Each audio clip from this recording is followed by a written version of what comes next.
Salam, mən Karlson İnkişaf Mərkəzində korreksiya edici pedaqoq kimi fəaliyyət göstərirəm. Korreksiya edici pedaqoq olaraq fəaliyyətim əlilliyi olan şəxslərin diaqnostika, korreksiya və reabilitasiya proseslərini təşkil etmək və həyata keçirmək üzərində qurulub.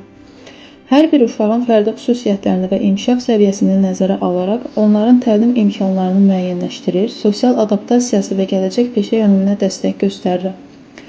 Əsas məqsədim uşaqların potensial bacarıqlarını üzə çıxarmaq, onları cəmiyyətə inteqrasiya etmək və gündəlik həyat vərdişlərini gücləndirməklə ailə və mühitə uyğun şəkildə inkişaflarını təmin etməkdir.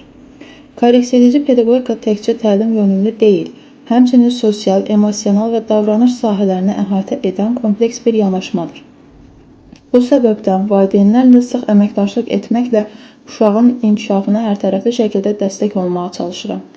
Unutmayaq ki, hər bir fərqlilik eyni zamanda bir inkişaf fürsətidir. Düzgün zamanda atılan peşəkar addım gələcəyin sağlam təməlidir.